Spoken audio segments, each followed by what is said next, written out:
Muy buenas tardes, sean ustedes bienvenidos a la segunda sesión de la semana de bioseguridad. La verdad es que nos sentimos muy felices porque estamos acompañados de profesionales reconocidos a nivel nacional y a nivel internacional. Y en esta ocasión no va a ser la excepción, porque el día de hoy nos acompaña un profesional realmente que tenemos su currículum ahora y solo vamos a detallar lo más importante.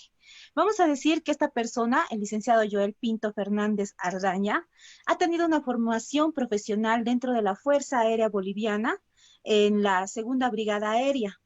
También se ha formado en la Universidad Salesiana de Bolivia con el título profesional en licenciado en Ciencias de la Educación. También ha sido parte de la Escuela Superior de Formación de Maestros Manuel Asensio Villarruel con el título de licenciado en Educación Comunitaria Productiva y también en lo que significa la Universidad Católica Boliviana San Pablo e Instituto Normal Superior Católico sede Sapientay con el título de docente del área de ciencias sociales. Ha desarrollado varios cursos en muchas empresas importantes como Maxim Fanexa, Maxam, Ibnorca, también SECAP, el Grupo Militar de los Estados Unidos en Bolivia, y la Fuerza Aérea Boliviana, entre muchos otros más.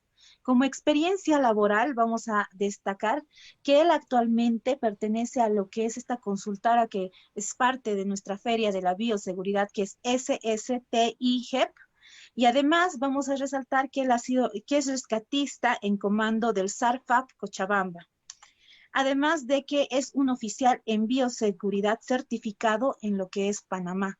Entonces, como les digo, es un currículum muy amplio, muy, muy destacado el profesional, el cual nos está acompañando ahora. Y de él, el día de hoy, vamos a aprender lineamientos en protocolos de bioseguridad. Licenciado Joel, sea usted bienvenido a nuestra Semana de la Bioseguridad. Realmente estamos ansiosos de conocer a partir de usted su experiencia y además de los lineamientos que nos va a mostrar el día de hoy. ¿Cómo está, licenciado? Muy buenas tardes, primeramente. Muy agradecidos y muy contentos por brindarme ese espacio para poder un poquito dar a conocer en relación a lo que es la bioseguridad laboral, ¿no? Algunos lineamientos, algunas guías que nos pueden servir para lo que es la implementación en sus actividades laborales que desarrollan, ¿sí? Entonces, aquí muy contento, esperando que mucha gente participe. Entonces, no duden en preguntar cualquier cosa, por favor, mediante el chat o tal vez al final lo podemos realizar. Entonces, agradecidos por este tiempo. Gracias, licenciado. Entonces, usted ya está habilitado para que pueda compartir la pantalla. Estamos a la espera de que por favor pueda hacerlo. Sí, creo que me confirma que se ve la pantalla, por favor. Sí, lo estamos viendo, licenciado. Ya se ve en pantalla completa. Ya, muy bien. Primeramente, un poquito de lo que mencionaste para que podamos entrar ya en el tema que nos interesa. Bueno, yo soy especialista en el área principalmente de gestión de emergencias. Trabajo con muchas empresas a nivel nacional implementando lo que es la gestión de emergencias, ¿no? Dentro del cual manejamos lo que es el sistema de comando de incidentes boliviano, o conocido como SCIB, el cual nos ayuda a poder gestionar cualquier tipo de emergencia, ¿sí? Aparte, soy rescatista comando del SARPAP Cochabamba y tengo un par de licenciaturas en el área de educación principalmente, ¿no? Tengo algunos cursos de medicina aeronáutica, curso de formación en Proyecto Esfera para lo que es el manejo de desastres, y tengo experiencia laboral en el área de lo que es la parte prehospitalaria, todo lo que es emergencias, ¿sí? También soy oficial de bioseguridad, certificado desde la ciudad de Panamá. Entonces, un poquito, eso ya creo que lo mencionamos, vamos a ir pasando. Yo estoy ahorita representando a la consultora STIGEP, la cual se encarga de, en el área de gestión de emergencias, por ejemplo, de capacitaciones en manejo de extintores, prevención de incendios, primeros auxilios básicos o avanzados, atención prehospitalaria, lo que es el PHTLS, implementación de bioseguridad laboral para empresas e instituciones. Bueno, esto hemos estado trabajando bastante estos últimos meses, debido a la situación que estamos viviendo actualmente, ¿no?, en el país. La elaboración de protocolos de bioseguridad también para las distintas empresas e instituciones y capacitación en distintas áreas relacionadas a emergencias, ¿no? Incendios, momentos sísmicos, triaje, evacuación, SCI, Y la evaluación, elaboración y evaluación de simulaciones y simulacros también, ¿no? Esa es mi área de especialidad principalmente. Entonces, si alguien quisiera tal vez contactarnos, no hay ningún problema, el número de referencia va a estar en la parte de abajo. ¿Sí? Entonces, vamos a ir adentrándonos un poquito a lo que es el punto que hoy día voy a desarrollar. Es un punto que me parece muy interesante que tiene que ver con los protocolos de bioseguridad laboral.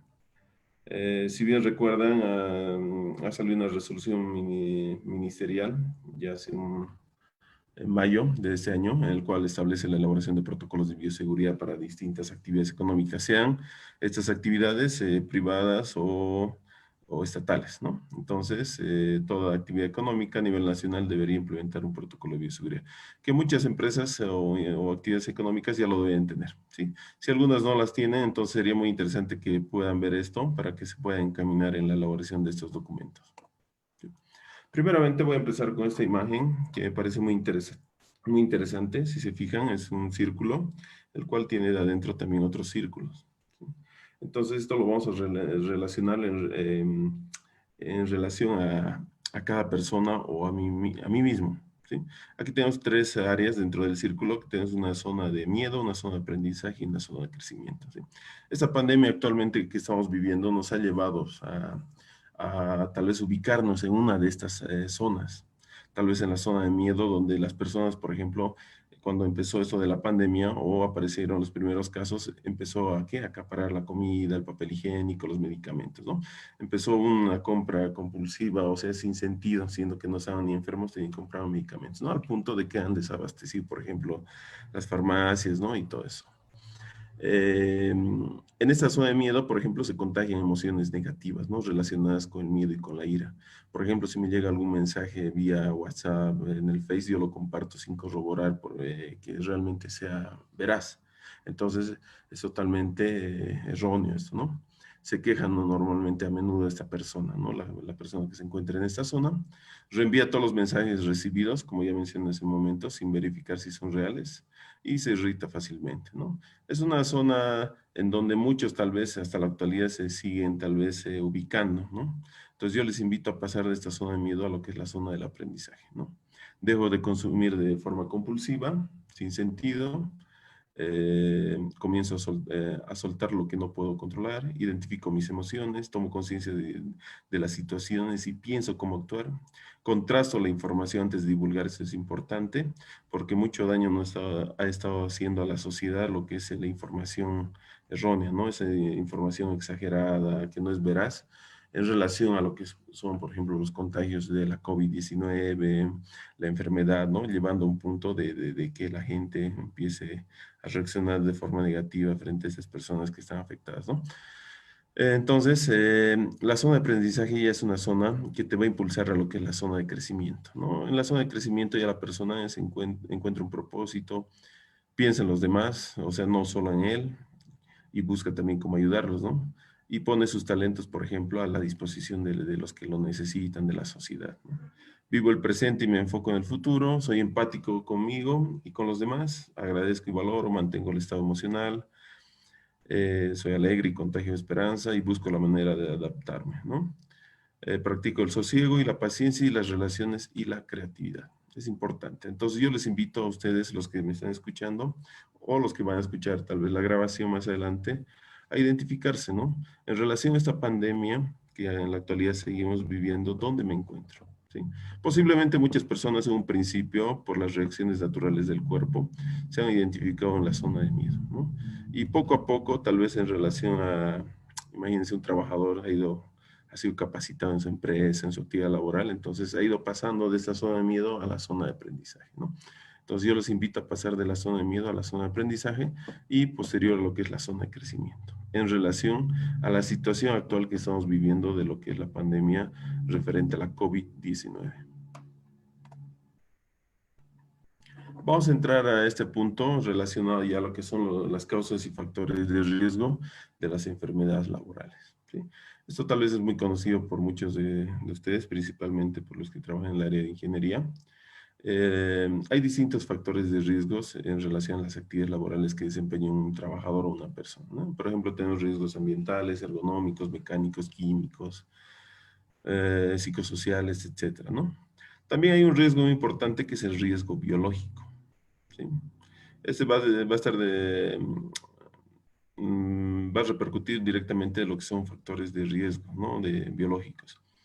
En este aspecto, por ejemplo, vamos a tomar en cuenta todos los seres vivos, ¿no?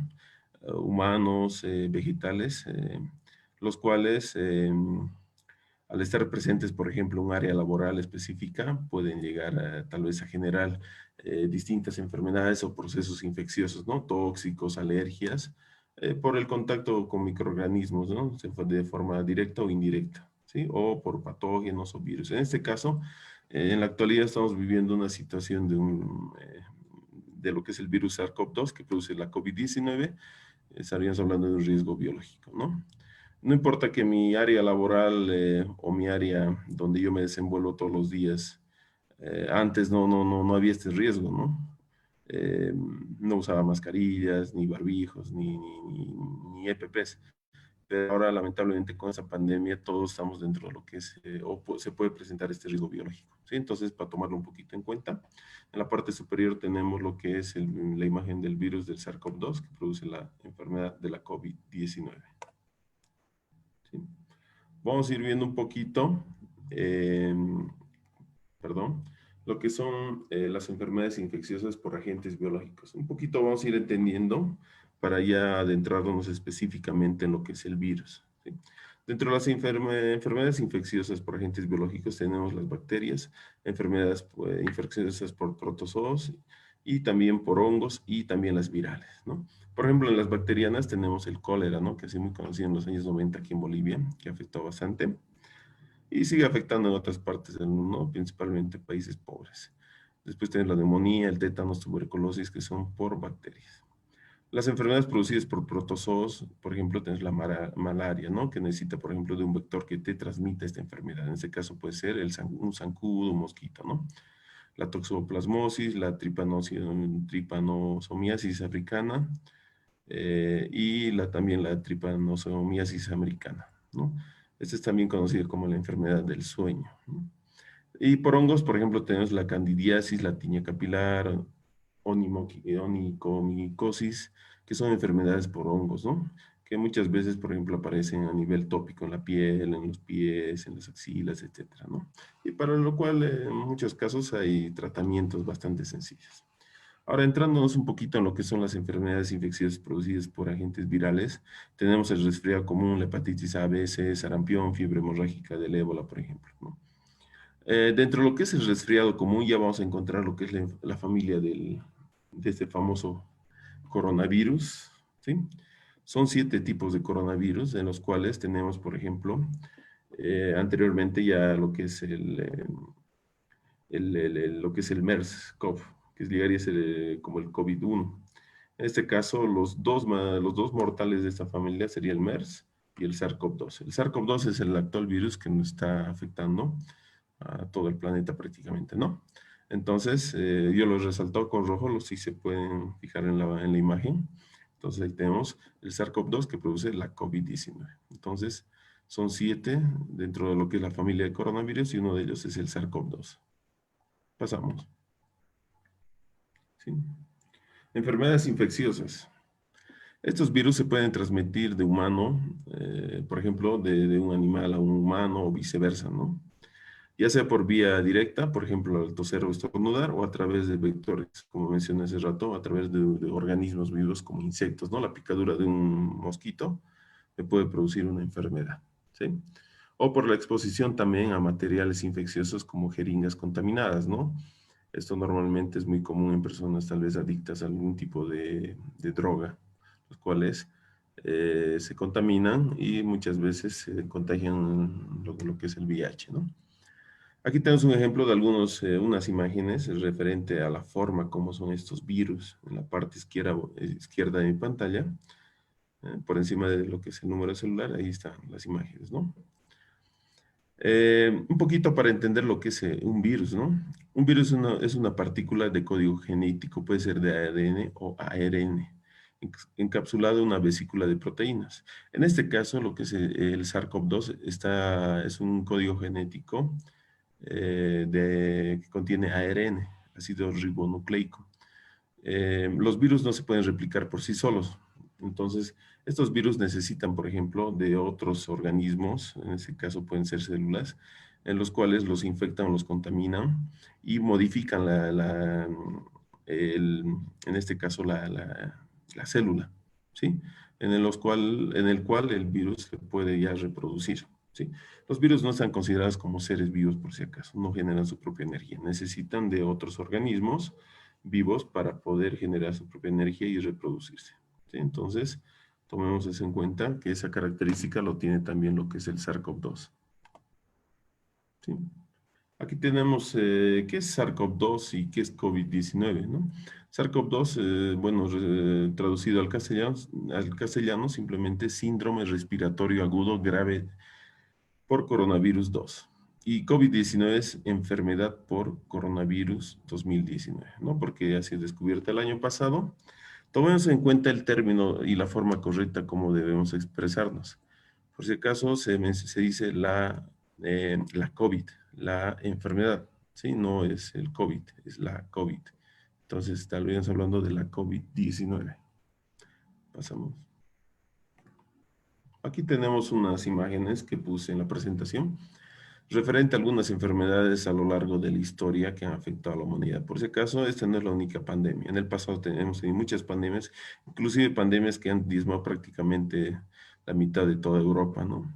Vamos a mencionar, por ejemplo, algunas. Tenemos, por ejemplo, la peste bubónica, ¿no? Entre los años 1347 a 1351, que según lo que mencionan los estudios, se ha traído de Asia hacia Europa principalmente por el intercambio comercial que existía en ese entonces, ¿no? Hacia Europa, entonces los barcos llegaban las ratas y mediante las pulgas así transmitido al ser humano, ¿no? Entonces ha diezmado bastante población a nivel mundial, ¿no? Es así muy fuerte, ¿sí? Un poco ya llegando a lo que es el siglo XX, tenemos la mal llamada fiebre española, que en realidad era el H1N1, que era mucho más fuerte inclusive que la actual que conocemos. Eh, Se llama fiebre española porque España se retira prácticamente, bueno, no participa en realidad de lo que es en este caso, la primera Guerra Mundial, o sea, está medio neutral, entonces destaca más la parte de sus contagios, ¿no? Por esa enfermedad. Pero tomemos en cuenta que es la H1, es la famosa H1N1, es la famosa fiebre española, ¿sí? Y en la actualidad, bueno, el virus que nos está atacando es el SARS-CoV-2, produciendo lo que es la COVID-19.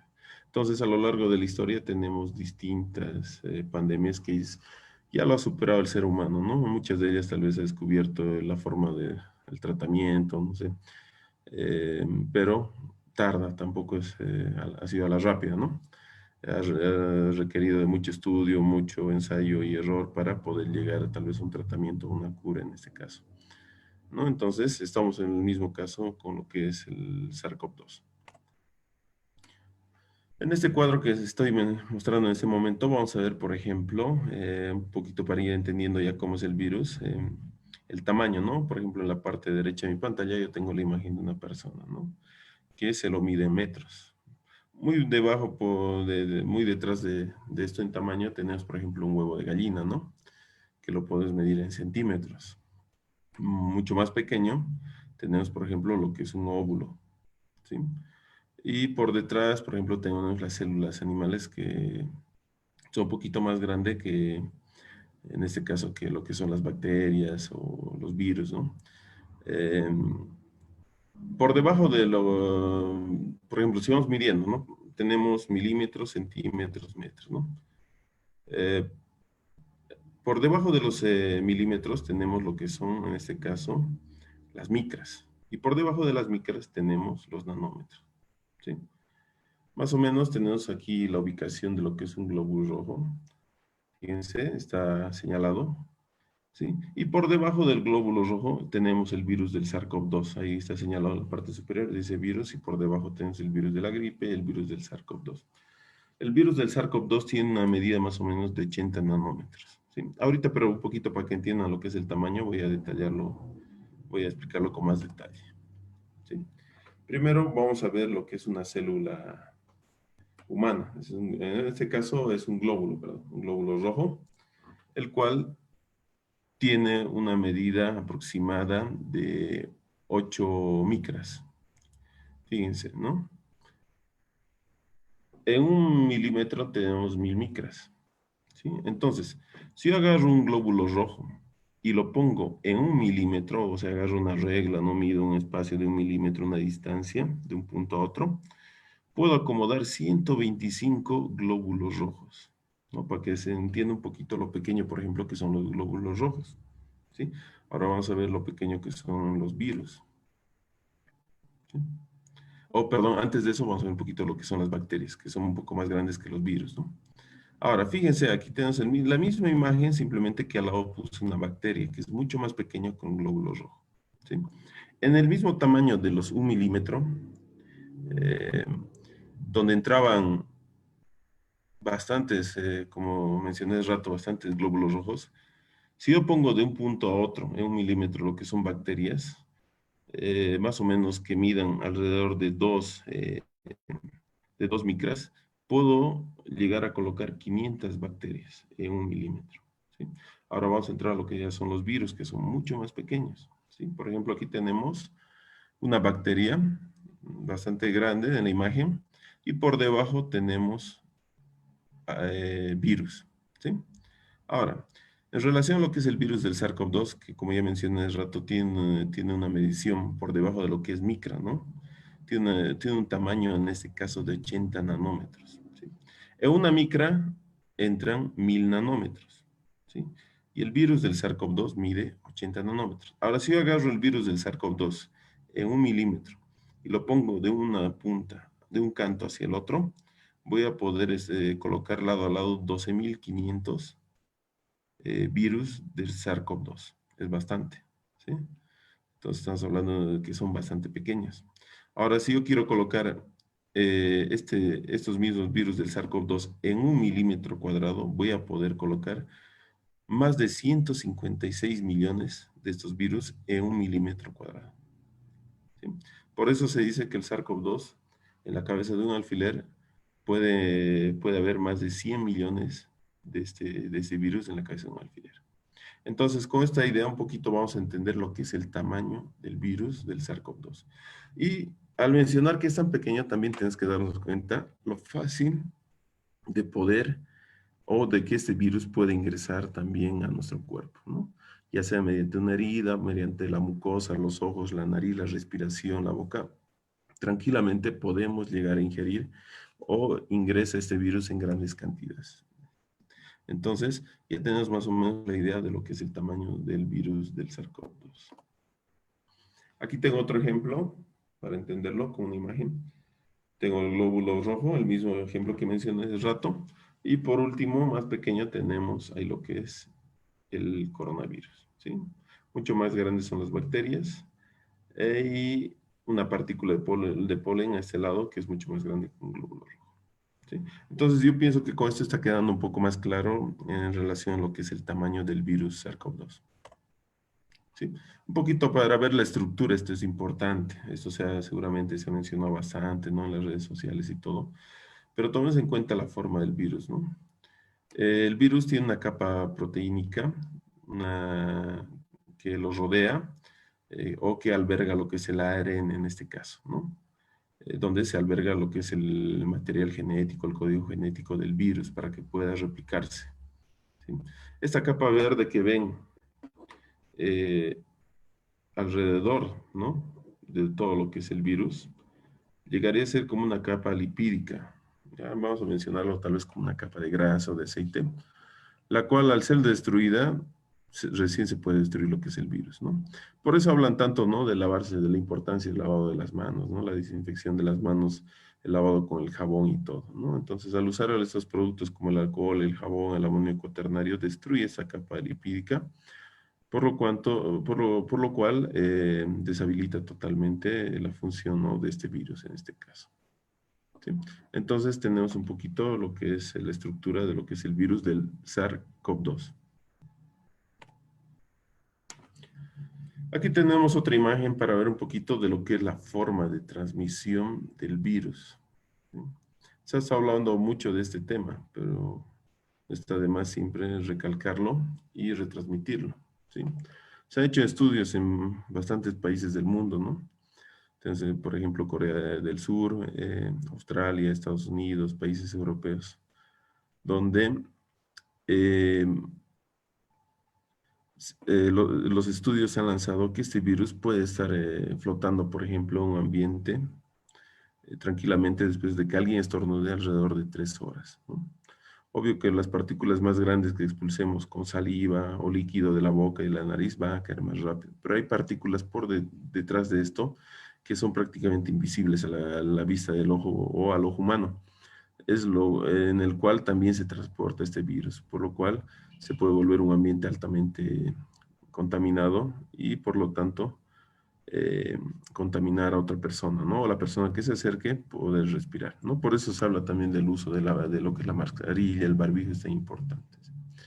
Ahora, por ejemplo, si nosotros estornudamos y hacemos mediante el uso de lo que es una mascarilla, un barbijo, no importa si este barbijo es un N95, un KN95, no sé, ese es el más caro, el más barato, al tener algo en la boca ya reduce lo que es la distancia de expulsión de estas micropartículas de saliva, los cuales transportan el virus. Entonces, por eso es importante que una persona, si presenta los síntomas, tenga su protector, ¿no? De su barbijo, su protector, su respirador y todo eso.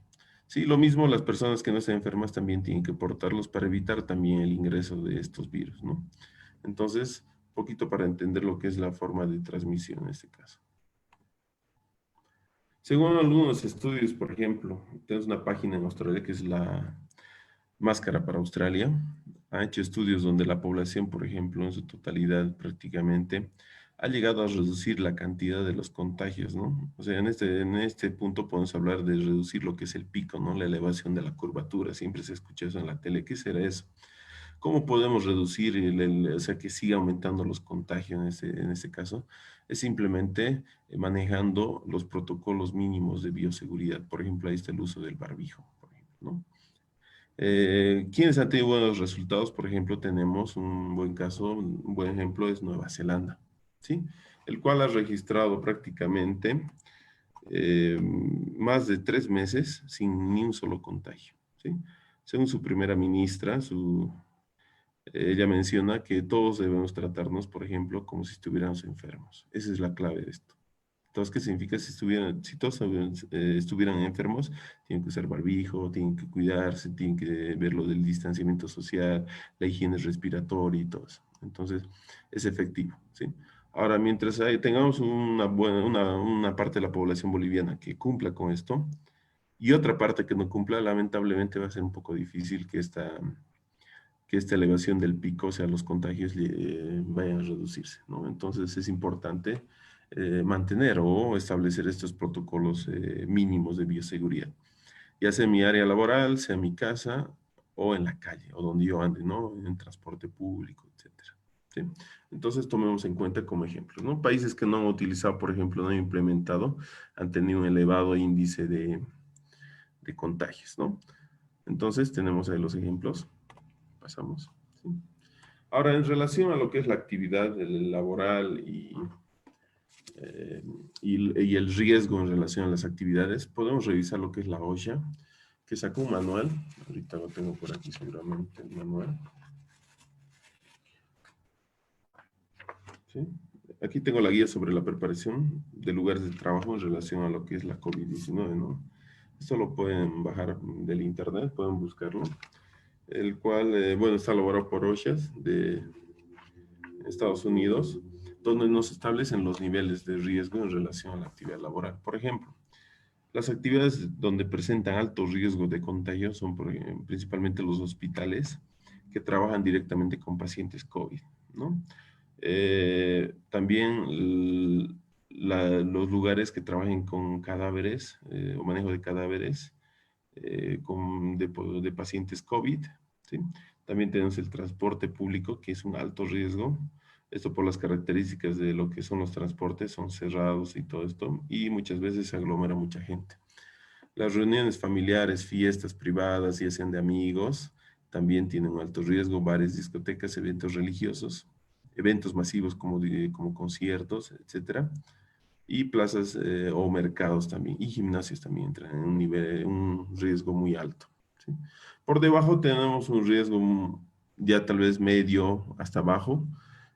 Por ejemplo, tenemos aquí un riesgo medio, farmacias y vehículos ya propios, ¿no? Donde uno o la familia nomás ingresa. Y los riesgos bajos, tenemos lo que es la vía pública, montar en bicicleta, y el más bajo, obvio, es quedarse en casa, ¿no? Es muy importante eso. Entonces, yo les invito a revisar lo que es la guía sobre la preparación de los lugares de trabajo para el virus COVID-19 en relación a lo que estableció las OSHAs, ¿sí? Entonces, pasamos. Ahora sí, vamos a entrar directamente a lo que ya es protocolo de bioseguridad.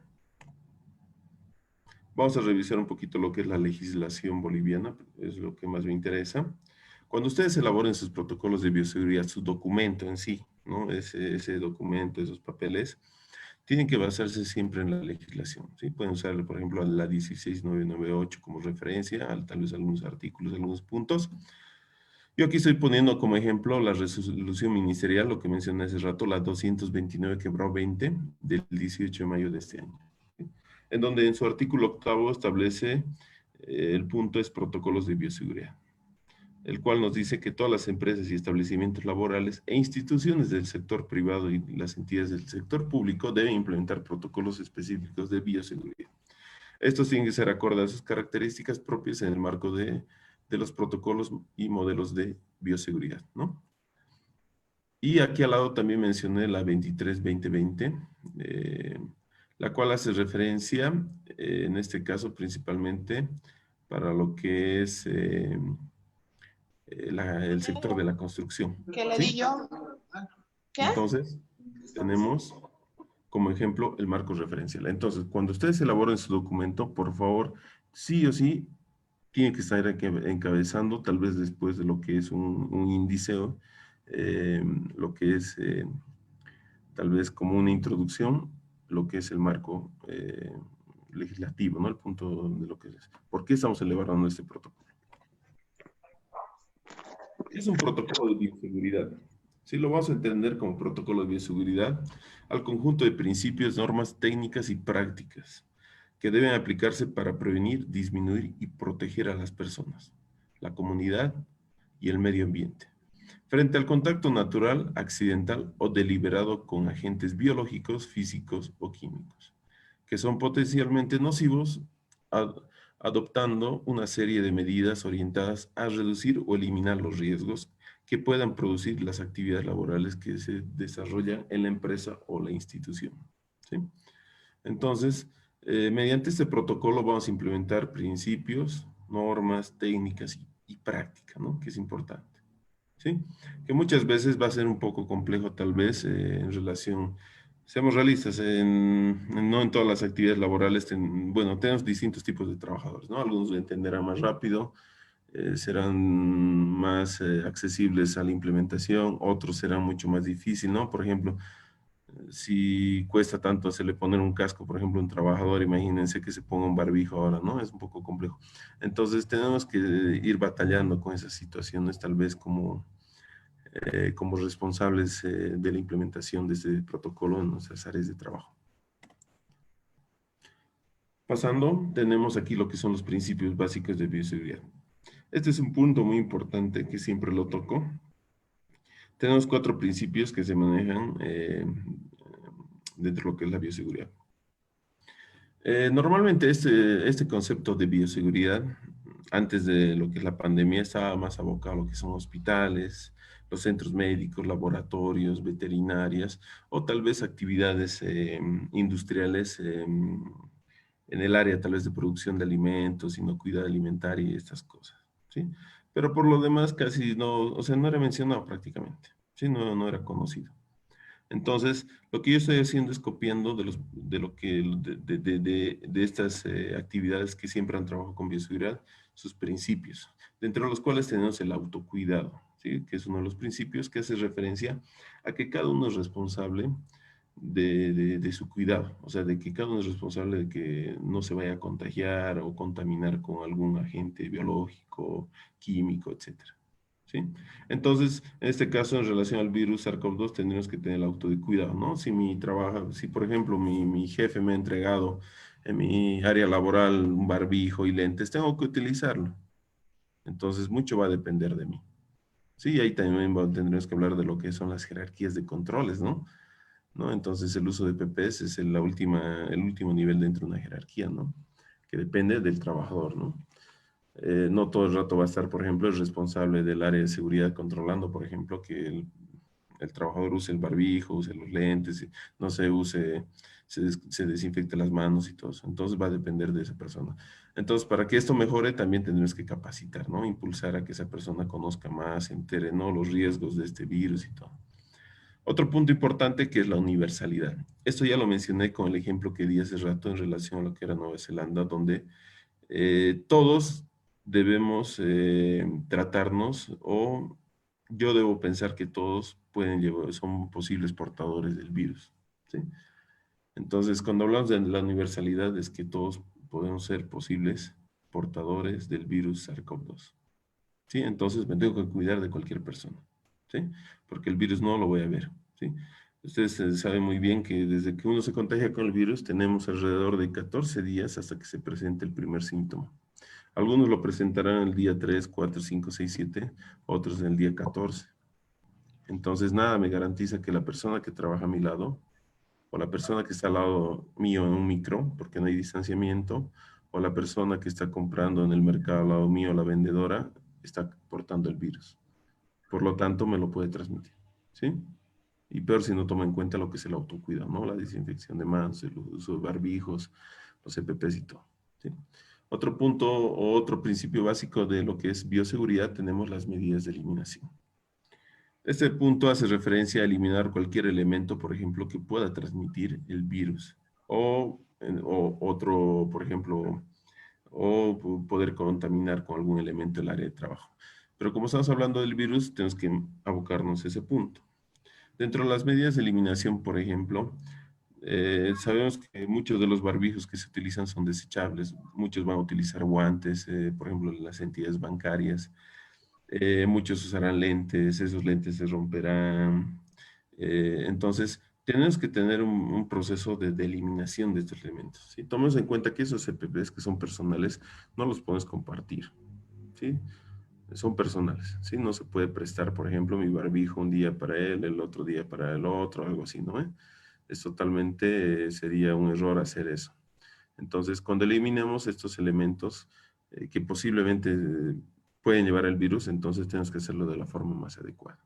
Seguramente se implementarán basureros de color rojo en las áreas de trabajo, ¿no? Bolsas de color rojo, en donde irán estos posibles desechos bioinfecciosos. Como en los hospitales, ¿no? Ahí tenemos un basurero o bolsas color rojo donde se desechan, ¿no?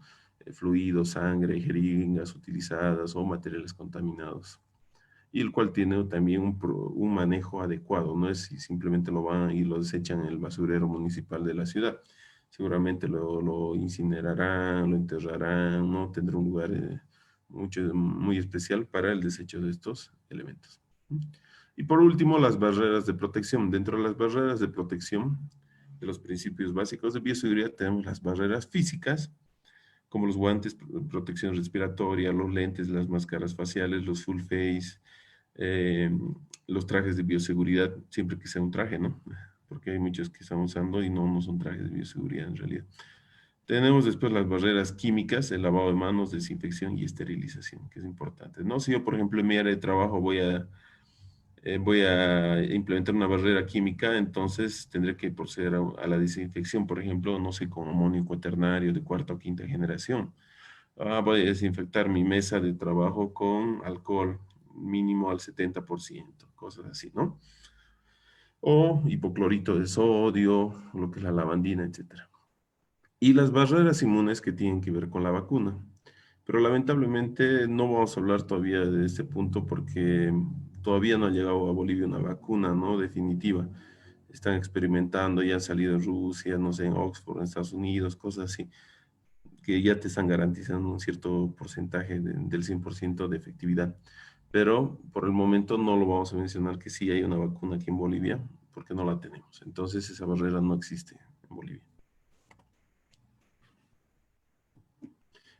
En este cuadro que estoy mostrando vamos a ver los elementos que tendrían que tener y las características de este documento, de este protocolo específico de bioseguridad. Por ejemplo, eh, cuando yo elabore este protocolo, tiene que estar elaborado y establecido por profesionales del área, ¿sí? Del tema de bioseguridad, que conozcan los procesos productivos o las actividades que desarrolla esa actividad económica, esa empresa, esa fábrica, no sé, eh, cualquier actividad, ¿sí? Entonces, no lo puede hacer cualquier persona esto. Este documento tiene que tener un apoyo bibliográfico. ¿Qué significa? Yo no voy a inventar la pólvora, ¿sí? Hay muchos estudios que vienen de afuera, vienen de Europa, vienen de otros países de Latinoamérica, de Estados Unidos. Ahí voy a mencionar, por ejemplo, la OMS, ¿no? La Organización Mundial de la Salud. Voy a mencionar lo que es el CDC de Atlanta, que son instituciones conocidas a nivel mundial para poder usarlos como referencia. ¿Sí? Que al final también les voy a dar algunos ejemplos. ¿Qué más va a hacer este documento? Normaliza las acciones para la práctica y recopila conductas, acciones y técnicas que se consideran adecuadas. ¿Sí? Si antes, por ejemplo, el trabajador tendría que llegar a su trabajo e ingresaba por la puerta, simplemente se registraba el biométrico, ahora no lo va a hacer. ¿Qué estamos haciendo con este protocolo? Estamos cambiando la acción anterior con algo nuevo. ¿Por qué? Porque hay un virus, ¿no? Que nos está atacando. Entonces ya no va a ser así, ¿no? Entonces seguramente establecer un protocolo de ingreso a la empresa, el cual va a considerar, por ejemplo, la medición de temperatura, la desinfección de las manos al ingresar, el uso de pediluvios para el lavado de los zapatos, de los tenis, con algún producto como hipoclorito de sodio. El registro biométrico lo voy a retirar porque tal vez es una fuente de contagio y simplemente alguien los va a registrar y va a verificar la hora que ingrese, cosas así. Entonces, con eso estoy normalizando un tipo de acción mediante la implementación de este protocolo. Está orientado a minimizar los factores que pueden generar la transmisión de la enfermedad. Esa es la idea, ¿sí? Mediante estas conductas y acciones y técnicas vamos a minimizar el contagio, ¿sí? Constituye una poderosa fuente de información que debe contemplar las medidas dictaminadas por el Ministerio de Salud y de Trabajo. ¿Sí? Por eso hacer referencia en lo que es el marco normativo, usar las referencias nacionales. Tomemos en cuenta que las referencias nacionales son también referencias internacionales, ¿no? Principalmente lo que es la OMS, la OPS, ¿no? El CDC de Atlanta, los cuales nos van en cambio nacional qué hacer. Y ustedes van a simplemente sacar esas referencias y colocarlas al protocolo. Se debe establecer los objetivos y el alcance, lo que se trata de solucionar y los recursos necesarios para invertir. Eso es bien importante. El alcance es clave, yo lo puse aquí con mayúscula. Es hasta dónde va a llegar este protocolo. ¿Sí? Si en mi documento dice este protocolo va a tener el alcance, por ejemplo, a toda la sucursal. A ver, vamos a poner un ejemplo. No sé, de un restaurante de comida, por ejemplo. Sí, va a alcanzar a toda la sucursal que se ubica en la calle América, no sé qué, de la ciudad de Cochabamba. Y en realidad hay 10 sucursales, ¿no? Entonces su alcance es limitado de este documento, solamente es para una sucursal. Entonces tendré que hacer otro protocolo para las otras 9 sucursales que hay en la ciudad. ¿Sí? Ahora, si yo hago tal vez un protocolo muy general, ¿no? Basándome, obvio, con mucha coherencia, basándome en lo que es las normas mínimas de bioseguridad, tal vez tendré que poner como alcance, ese protocolo se implementará en las 10 sucursales que se ubican en la ciudad de Cochabamba, ¿no? Entonces, este es importante cómo lo van a redactar también el documento. Está direccionado, por ejemplo, para actividades físicas, verbales, mentales, autónomas o delegadas, ¿sí? En relación a lo que son trabajos. Ese documento se puede aplicar en todo ese tipo de actividades. No tiene una estructura universalmente aceptada. Y ese es el problema que creo que han chocado a un principio mucha gente. Nosotros lanzamos el primer curso de elaboración de protocolos de bioseguridad, eh, y no me equivoco, a nivel nacional inclusive, ¿sí? Entonces, esto, o sea, más o menos lo lanzamos, apenas salió lo que es lo que es la resolución ministerial 229. Entonces la gente empezó a zapatear, ¿no? ¿Usted cómo se hace un protocolo? ¿Cómo hay que hacer esto? Y entonces nosotros habilitamos un curso y mucha gente se inscribió, ¿no? Entonces encaminamos a la gente a la elaboración de estos documentos. Tampoco es algo muy complejo, ¿no? Se puede elaborar, ¿sí? Aquí tengo un ejemplo de un índice de protocolo de bioseguridad. Fíjense. Perdón, esta es una estructura en la cual tenemos lo que es índice, objetivos generales, alcances. Es un ejemplo simplemente. Pueden tener muchas de esas cosas como también no puede tener, ¿sí? Porque este está abocado principalmente para un restaurante, ¿sí? Entonces es un ejemplo muy interesante. Ojo que no es tal cual si yo agarro este ejemplo de aquí, no lo voy yo tengo mi restaurante, va a ser tal cual, no es así. Pueden variar muchas de las actividades internas, ¿no? A nivel de infraestructura, a nivel de personal, a nivel de... Varía, no es lo mismo una empresa con la otra. Aquí tengo otro ejemplo, por ejemplo, lo que es una estructura para un protocolo para hoteles. ¿Sí? Entonces, si yo tengo mi hostal, mi hotel, podría guiarme en base a esta estructura. ¿Sí? Vamos a ir pasando. Un poquito para encaminarlos en lo que es la estructura. Todo protocolo tiene que tener una portada. ¿Sí? Aquí yo he puesto de ejemplo la consultora a la cual represento, que es STIG, como su logo principal en la parte superior, logo membrete. Ustedes podrían poner, por ejemplo, el membrete de su empresa. Por debajo tendría que ir un título. El título es Protocolo para preservar la higiene y la salud en el ámbito laboral para la prevención ante COVID-19. En rojo está, para la reapertura de actividades laborales en la empresa SSTIG, que es Seguridad, Salud en Trabajo y Gestión de Emergencias Bolivia. Ustedes pueden poner para la reapertura en las actividades laborales del restaurante, no sé, Panchita, algo así, ¿no? O para la reapertura de las actividades laborales en la empresa minera XX. ¿Sí? Entonces simplemente adaptar el título. Por debajo siempre tiene que ir la firma, quién elabora este protocolo, la fecha que se va a presentar o se va a aprobar y quiénes han elaborado el protocolo. Nombre de la persona, representante legal de la empresa. ¿Sí? Yo les recomiendo esto por si acaso no tiene que figurar nombre de terceros. Por ejemplo, yo puedo hacer protocolos, hacemos protocolos para empresas, pero no podría poner mi nombre porque yo no soy parte de la empresa. Entonces sí o sí tendría que cambiar el nombre al representante legal en este caso. Pensamos. El protocolo tiene que tener una introducción siempre, ¿sí? La introducción, en pocas palabras, para que me entiendan, es como un resumen de todo el documento. Simplemente eso, ¿no? En la introducción, la persona que lea se va a enterar de qué nos habla este documento, en este caso este protocolo, ¿no? Se va a familiarizar con el tema. Entonces, tomemos en cuenta que tiene que tener una introducción. Normalmente esa introducción se divide en dos partes, ¿no? Hay que narrar lo que está pasando y que tenga que ver con la empresa o organización. Por ejemplo, ¿por qué hemos hecho este protocolo? Entonces, seguramente estará en la introducción. Dice realizar el control de riesgos biológicos referente a la pandemia provocada por el virus SARS-CoV-2. Estamos haciendo el protocolo, ¿por qué? Porque hay una pandemia provocada por tal virus. ¿Y qué tendrá el protocolo? En la parte de abajo, se divide en la segunda parte, dice tendrá distanciamiento físico, lavado y desinfección de manos, uso correcto de los EPPs, higiene respiratoria, que tiene por objeto disminuir, minimizar o eliminar los factores de riesgo biológico. Entonces, ese es un ejemplo de una introducción que puede implementar en lo que es su documento. Las referencias o la parte legislativa, lo que les mencionaba, que es importante. Todo protocolo tiene que tener esta parte. Esto no puede variar. ¿Sí?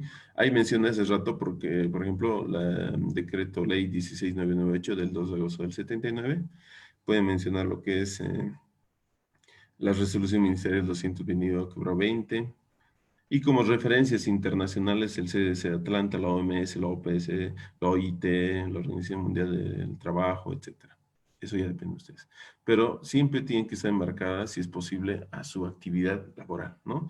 Si ha salido, por ejemplo, un decreto supremo, una resolución ministerial referente al área de construcción, entonces en esta referencia tendría que estar esa documentación inmersa en esta parte, ¿sí?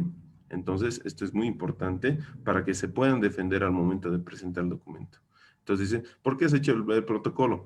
Ah, ¿por qué? Porque la ley tantos me dice, ah, no, la resolución ministerial 229 que habrá 20 dice en su punto 8, ah, que debo laboral, yo soy una actividad privada, no soy una actividad particular, no soy público, igual tengo que tener. Entonces, es un respaldo.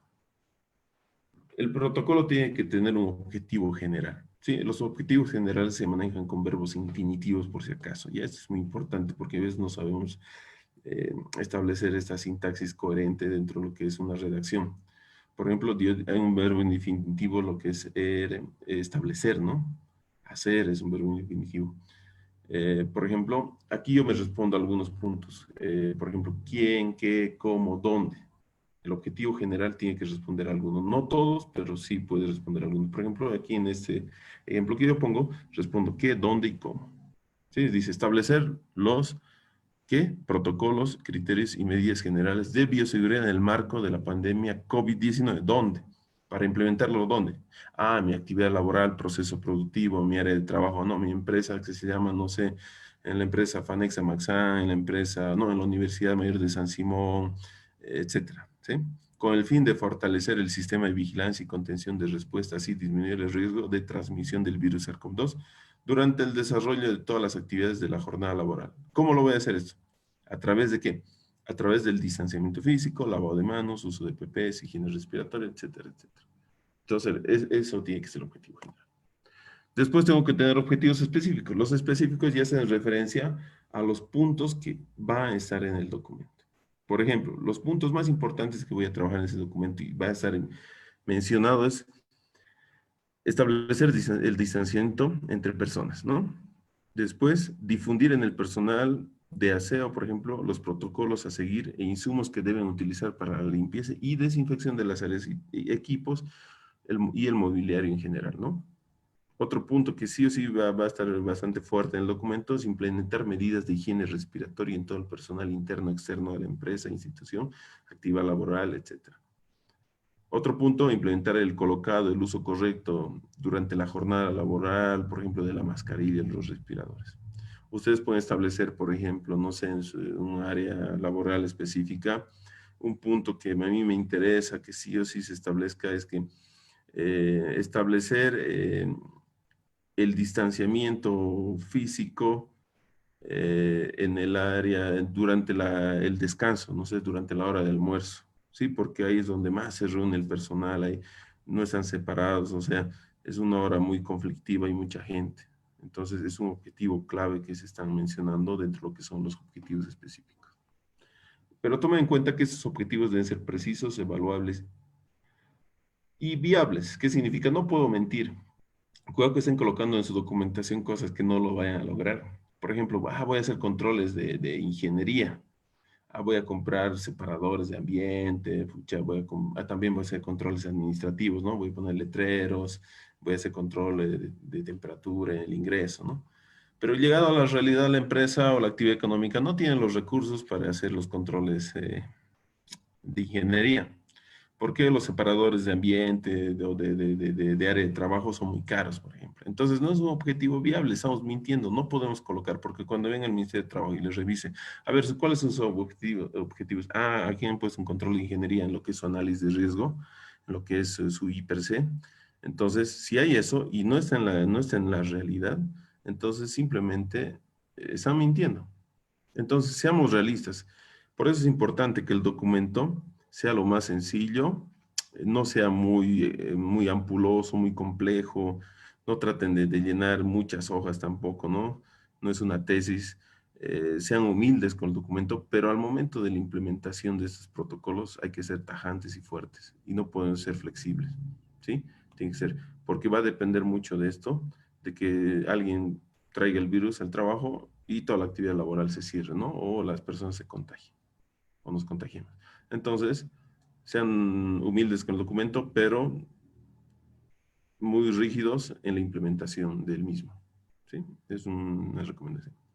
Las definiciones es importante. Cualquier palabra que sea tal vez necesaria colocarla, lo vamos a colocar. Por ejemplo, ¿no? Que es asepsia, que tiene que ver con la limpieza, la bioseguridad, qué es COVID-19, ahí explica qué es un microorganismo, no sé qué es el CDC de Atlanta, entonces podemos colocar lo que son definiciones.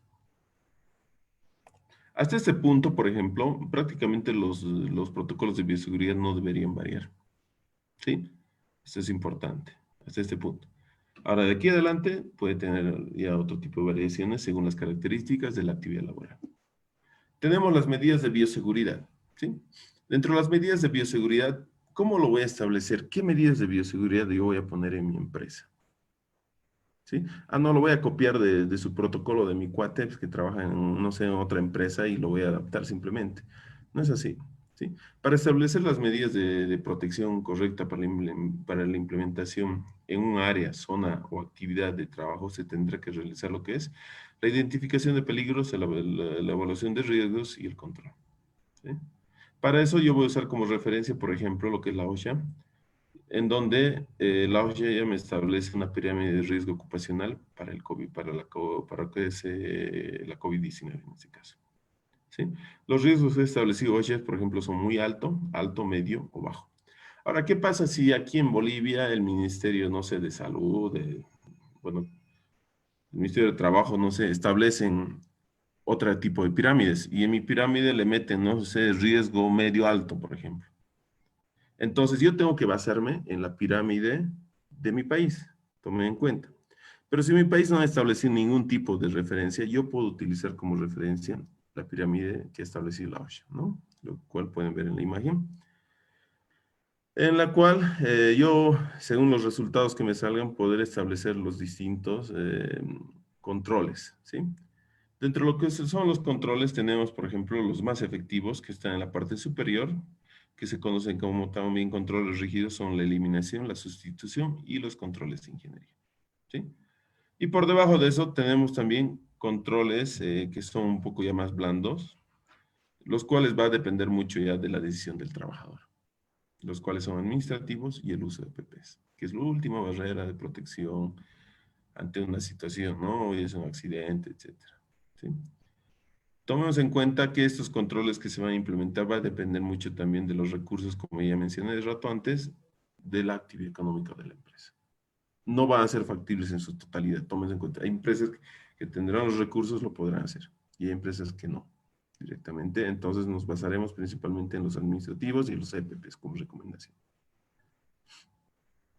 Aquí, por ejemplo, un administrativo, por ejemplo, puede ser la implementación de señalización, ¿no?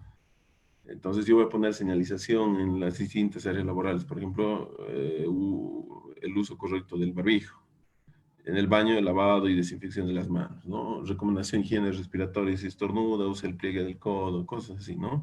No se quita el barbijo durante toda la jornada laboral, ¿sí? Señalización horizontal, distanciamiento, ¿no? Un escritorio, una mesa ya mínimo de 2 metros. Eso será muy caro, yo tengo que preguntarme, ¿no? Entonces, sí es factible, lo puedo implementar. En cambio, un control de ingeniería puede ser mucho más caro, ¿sí? Entonces, tomemos en cuenta eso. Pasamos. Dentro de las medidas de bioseguridad que pueden implementar, pueden ser muchas, ¿sí? Pero las que mayor eficiencia o evidencia hay de que son eficientes en ese aspecto son los siguientes. Tenemos el lavado de manos, distanciamiento social, uso de PPs, dentro de los cuales tenemos respiradores, mascarillas, máscaras faciales, los full face, cofies, delantal, bata, guantes y lentes. También tenemos adoptar medidas de higiene respiratoria, lo que ya mencioné en ese momento. Evite tocarse los ojos y la nariz, que es importante. Limpieza y desinfección de elementos e insumos de uso habitual, superficies y equipos de uso frecuente. Manejo adecuado de residuos y optimizar la ventilación, que es también muy importante y que no lo toman en cuenta en sus protocolos. Todo esto es conocido como dice aquí, como las buenas prácticas, ¿sí? No olvidemos que la empresa debe implementar las medidas preventivas de bioseguridad y operatividad y establecidas en el presente protocolo de acuerdo a las condiciones particulares de cada uno de sus locales, de su actividad laboral, etcétera, ¿sí? Ahí están las referencias en la parte de abajo, el CDC de Atlanta, la OMS, la OPS, etcétera. ¿De dónde salió esa información? Es de aquí, por si acaso, ¿no? De estas referencias que estoy mencionando. Esto simplemente como ejemplo lo vamos a ir pasando un poco rápido. Yo estoy mencionando, por ejemplo, yo voy a poner el lavado de desinfección de mano en mi documento. Entonces, tendré que establecer qué voy a hacer en relación a eso, ¿sí? voy a poner, no sé, lavados de manos donde antes no había, por ejemplo, al ingreso de la empresa, en la puerta, ¿no? En el cual va a tener un letrero en la parte superior que indique la forma correcta de lavado, ¿no? Según lo que dice la OMS, que son mínimo 40 segundos o a 60 segundos, y al lado la desinfección de las manos, ¿no? Entonces, en el lavado de manos estoy especificando cómo se va a hacer. Para la desinfección de manos voy a disponer de alcohol glicerinado al 70% el alcohol, obvio, o 75, 80, no sé, en todas las áreas de trabajo, ¿sí? Ya, muy bien. Voy a organizar turnos para que todas las personas se laven constantemente las manos, ¿sí? No es necesario que las manos estén visiblemente sucias para lavarse las manos, por ejemplo, ¿no? Cosas así tendrán que entrar en ese punto. Y como anexo pueden colocar en el documento las imágenes de la OMS donde indica cómo lavarse y desinfectarse las manos. O por debajo también de la explicación, no hay ningún problema. Sí, yo normalmente lo coloco en anexos. Entonces, pasamos. Otra medida de bioseguridad, distanciamiento social, ¿no? Como ejemplo, ¿no? Si mis trabajadores tienen transporte, vienen en transporte público, que respeten el distanciamiento. Si está lleno el transporte público, que no ingresen porque es muy riesgoso. Si es transporte privado de la empresa, hay que establecer el distanciamiento como en las imágenes, seguramente, ¿no? En los pasillos, por ejemplo, de un supermercado, establecer también lo que es distanciamiento, como se ve en las imágenes. ¿De cuánto? De 1.5 metros, ¿no? A pesar que en otros países hablan de 2, aquí se ha establecido 1.5. Sí, pero mientras más alejados, mejor todavía, ¿ya? No estableceré el distanciamiento, un control de ingeniería, separadores, ahí vemos en la parte de abajo unos plásticos, ¿no? Ese es un control de ingeniería ya, por ejemplo. Y como referencia, como apoyo de imágenes, puedo poner un anexo. También el distanciamiento tiene que ver con el teletrabajo también, por si acaso, ¿no? Personas que sean mayores, no sé, a 60 años, tengan enfermedades bases de salud, pueden realizar el trabajo desde casa. ¿Será que pueden? Sí, pueden. Ya, entonces lo harán. Porque hay trabajadores que son esenciales. No me refiero que uno es mejor que otro, sino que es esencial en su área de trabajo, que es el único que sabe manejar un equipo, una maquinaria, por ejemplo. Entonces, esa persona no puede hacer su trabajo desde casa, no puede ser teletrabajo, ¿sí? Pero sí hay otros que lo van a poder hacer. ¿Sí? Ahí tenemos imágenes de distanciamiento para hacer filas, al momento tal vez del almuerzo, etcétera, etcétera. Entonces, eso va a depender también de cómo implementemos este ejemplo. Los usos de EPPs, como ya mencioné hace rato, ¿sí? Los EPPs son la última jerarquía de control dentro de lo que es la jerarquía de controles, ¿no? Es la última barrera de protección. ¿Sí? ¿Qué elementos, a ver, pondré? ¿Será respiradores, mascarillas? Sí, ya es factible. Cofia, no, no creo, digamos. Lentes sí voy a poner, porque se ha comprobado que el virus SARS-CoV-2 se transmite a través de las mucosas y los ojos son mucosas, ¿no? Entonces puede ingresar a través de los ojos. Máscara facial, no, digamos. Guantes, no es necesario. Delantal o bata, si estoy en el hospital, obvio, voy a tener que tener un delantal, bata, etcétera, ¿no? Por eso va a depender de dónde trabajemos o qué actividad desarrollamos para implementar estos equipos de protección personal. ¿Listo? Como ejemplo, aquí tenemos, ¿no? Respiradores, mascarillas, sean chinos, no sé, de buenas marcas o no, N95, KN95, etcétera. ¿Sí? Están en las cofias, los lentes protectores, máscaras faciales. Aquí tenemos un full face, por ejemplo, que cubre toda la cara. Pero tomen en cuenta que no todos los filtros filtran el SARS-CoV-2. Ahí sí se mencionaba en el tamaño, ¿se acuerdan? Cuánto mide un virus en referencia a una partícula, es muy pequeño. Entonces, muchas veces estos filtros son para partículas. Por eso revisemos la ficha técnica de esos filtros, si realmente pueden evitar el ingreso del virus. Si no, vamos a crear lo que se llama falsa sensación de seguridad. ¿Sí? Tomemos en cuenta eso. Los guantes, ¿será necesario utilizar guantes? No, yo trabajo en un restaurante. No, sí hay que implementar, ¿no? Manipulo comida, no manipulo dinero, tendré que implementar los guantes, ¿sí? Podrán ser guantes de vinilo, nitrilo, látex, etcétera. Cada uno tiene ciertas características que es bueno que revisen su ficha técnica o la persona que les provee estos guantes para verificar cuál es más acorde y mejor para mi actividad laboral. La higiene respiratoria es importante, ¿no? Tal vez utilizar imágenes, lo que es controles administrativos, para indicar cómo deben estornudar, ¿no? Usen un pañuelo, el pliegue del codo, desinféctese después de estornudar, cosas así, sí tienen que ver con la higiene respiratoria, que puede estar inmerso, que sería, bueno, en realidad tendría que estar inmerso estos puntos en lo que es su protocolo de bioseguridad. No importa la actividad que desarrollen, ¿no? Entonces, tomemos en cuenta eso. Evite ese tocar los ojos y la nariz, ¿no?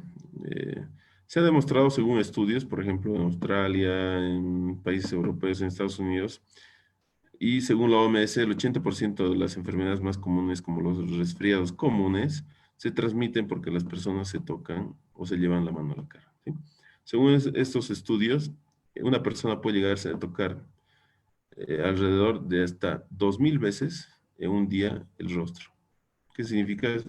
O sea, involuntariamente te vas tocando el rostro durante el día. Entonces ya te estás transmitiendo. Si has tocado una superficie, no te has lavado la mano, no te has desinfectado, te tocas el rostro, los ojos, te frotas algo y ya está. Te puedes contaminar o transmitir el virus. Ojo con eso. La limpieza y desinfección de elementos, insumos y ambientes es muy importante, ¿sí? Para eso yo voy a destacar según lo que dice la EPA, que es la Agencia de Protección Ambiental de Estados Unidos, que ha lanzado la lista en hace varios meses que pueden revisar, el cual establece en este caso, los elementos más, bueno, que eliminan el virus del SARS-CoV-2, que realmente lo eliminan, ¿no? Porque puede haber productos truchos prácticamente que están en el mercado, los cuales no nos van a garantizar la eliminación del virus. Entonces tenemos más de 400 productos en la lista N de la EPA de Estados Unidos, y en los cuales voy a simplemente mencionar uno que es muy importante, que es el hipoclorito de sodio, que va a variar la concentración según dónde lo utilicemos. ¿Sí? Aquí tenemos algunos ejemplos en relación a las medidas. Si es una concentración al 2.5, 40 ml, igual a 4 cucharadas por un litro. ¿Sí? Esto es para una desinfección general, por ejemplo, en la casa. Y si es una concentración del 10%, es más fuerte, 2 cucharadas de té en un litro. Pero si yo trabajo en un hospital, por ejemplo, con pacientes, trabajo en una ambulancia, etcétera, y necesitaré limpiar fluidos, ¿no? Donde tal vez haya entrado en contacto con fluidos de una persona, tendré que tener una concentración mucho más alta, ¿no? Por ejemplo, si hablamos de un 2.5%, tendré que usar un vaso de lavandina o de hipoclorito de sodio por litro, ¿sí? O si tengo una concentración al 10% de 5 cucharadas soperas o por litro, ¿sí? Entonces, cuando trabajamos con fluidos, por ejemplo, en hospitales, la concentración es mucho más alta. ¿Ya? Por favor, es importante, no mezclemos los productos químicos o de limpieza que muchas veces pueden producir combinaciones y crear otro tipo de productos que pueden ser altamente tóxicos, ¿no? Un ejemplo, por ejemplo, si yo mezclo lo que es el cloro y el vinagre, produce gas de cloro, ¿sí? Esto va a producir tos, hasta problemas a nivel respiratorio. Entonces, tenemos mucho cuidado con la mezcla. Es muy común aquí en Bolivia, ¿no? Por ejemplo, mezclan la mamá en la casa, la persona que lava la ropa mezcla detergente con lavandina. Eso no está bien, ¿no? Entonces, mucho cuidado. Usen de referencia algunas bibliografías o de las mismas fichas técnicas de esos productos para poder utilizarlos de forma correcta los insumos de limpieza. El manejo adecuado de residuos. Como ya mencioné hace rato, por favor, todos los residuos contaminados desconocidos, fluidos, secreciones, sangres, las mascarillas, los guantes individual de cada persona, etcétera, tienen que ser manejados como desechos bien infecciosos, como se lo manejan en el hospital, ¿no? Esto se los manipula dentro de lo que es una bolsa roja, un basurero rojo, ¿sí? El cual tiene un desecho especial también, ¿sí? O una forma de desecharlos, no como los demás residuos. La ventilación, por favor, hay que optimizar la ventilación. Si, por ejemplo, nos están viendo gente que es de Santa Cruz, del Oriente, es un poco complejo porque necesitan, tal vez por el clima, usar lo que son, en este caso, eh, equipos que mejoren el ambiente, ¿no? Los aires acondicionados. En este caso tendríamos que revisar los filtros, ¿no? Cambiar los filtros constantemente y todo, ¿sí? Y no concentrar mucha gente en un solo ambiente, tal vez pequeño. En el cambio, en otros ambientes, simplemente abrir las ventanas y que entre bastante aire, ¿no? Para que no se acumule el virus en el ambiente y pueda correr o circular el aire. También tendrán que establecer un punto dentro de lo que es el documento, cómo vas a manejar situaciones de riesgo y de contagio, ¿sí? Entonces, Es un punto que lo pueden trabajar, ¿no? La organización o la empresa tendrá que establecer, por ejemplo, los mecanismos mediante los cuales no se dé la diseminación ni transmisión directa de este virus a través de elementos contaminados, por ejemplo, superficies de trabajo. Entonces, ¿para eso qué voy a hacer? La limpieza y desinfección, por ejemplo, ¿no? No darse la mano, ¿no? O sea, no saludarse de mano ni de beso en el área de trabajo, al llegar al trabajo. Cosas así que van a evitar que se propague el virus. También pueden establecer lo que es un monitoreo de síntomas de personas que están contagiadas por la COVID-19, ¿sí? Por si acaso, el protocolo no solamente aplica a las 4 paredes de la empresa, va hasta el hogar, va hasta la casa, por si acaso, ¿no? Si mi trabajador se ha enfermado o presenta síntomas, yo tengo que hacer una investigación de por qué y dónde se ha contagiado, por qué se ha contagiado en su jornada laboral, en su área de trabajo. Mucho cuidado con eso, por favor. ¿Y cómo voy a detectar un posible caso COVID? Simplemente con lo que se llama el triaje, en este caso COVID. El triaje es una palabra francesa que significa clasificar, ¿sí? Identifico, aíslo e informo, ¿sí? Pero muchas veces la identificación puede ser errónea o no, simplemente no voy a poder porque no presenta síntomas. Es lo malo de este virus, ¿no? Mucha gente es asintomática, no va a presentar en los primeros días el síntoma. Pero mientras yo vea a una persona con síntomas de resfriado, lamentablemente tengo que evitar que venga al lugar de trabajo. ¿Sí? Tengo que aislarlo. Llevado a la realidad, esto del aislamiento es un poco complejo, porque requiere muchas cosas, ¿no? Un ambiente especial y todo eso, ¿no? Cerrarlo, dar parte a las autoridades, al CEDES, etcétera, mediante lo que es la información. Estos habría que trabajarlo con calma para ver cómo se va a trabajar con un posible paciente que llegue a su área de trabajo con síntomas de COVID. ¿Sí? ¿Cómo voy a llegar con la información a mis trabajadores? El plan de comunicación. Voy a usar señalética, no. Durante la hora de almuerzo voy a poner videos educativos referente a lo que es la COVID-19 y cosas así. Entonces, ¿cómo llego? Cada semana o cada día un mensaje al WhatsApp, al grupo de WhatsApp de los trabajadores referente a la COVID-19. Entonces, estoy usando medios tecnológicos también, visuales, informativos y todo para poder mejorar el conocimiento y a la vez, ¿no? Mejorar también las actitudes de los trabajadores. Y por último, vamos a ir finalizando ya lo que son los lineamientos y guías que pueden usar de referencia. Tenemos el CDC de Atlanta, que es el Centro para el Control de Prevención de Enfermedades. Yo les recomiendo que visiten su página. La Organización Mundial de la Salud, la OMS, y los ministerios de salud de distintas partes de Latinoamérica o del mundo, ¿sí? Principalmente los latinos por el idioma y por supuesto el Ministerio de Salud de Bolivia y la OIT también, ¿no? La Organización Internacional del Trabajo, que lo pueden visitar para realizar estos protocolos de bioseguridad. No olvidemos que el protocolo está elaborado en conjunto, un trabajo conjunto. ¿Quién lo elaboraría en su trabajo? Sería el comité mixto en ese caso, si lo van a hacer, ¿sí?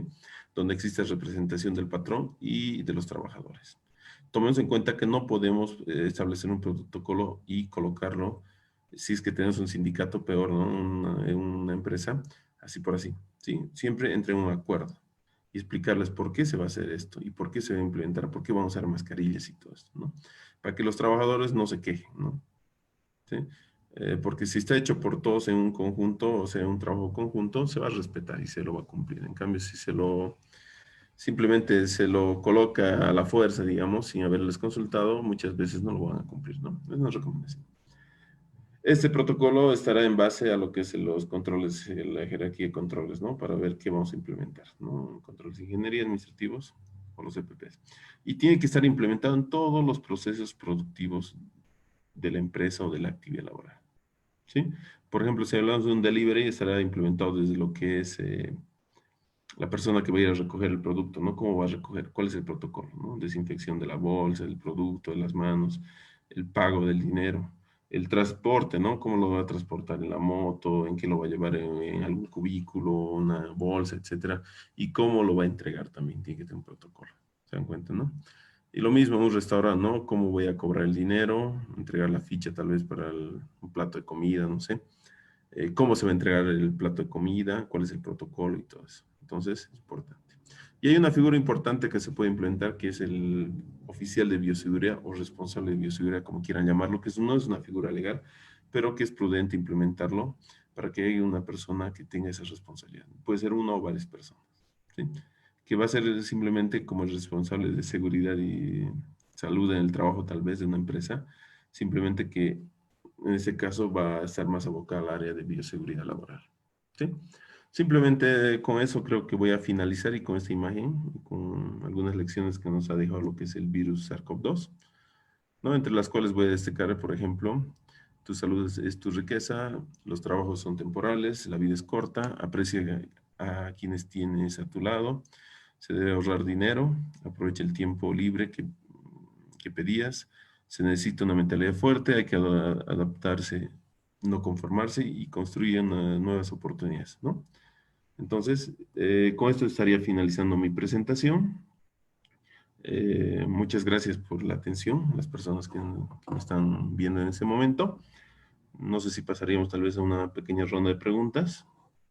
Sí, licenciado, muchas gracias. Realmente estamos aprendiendo, los que estamos en la sala de Zoom también nos están viendo por el canal de Facebook Live, de lo que es la página de Campo Ferial 3 de Julio, guión Expoteco, y también de lo que es la página de SSTIGEP.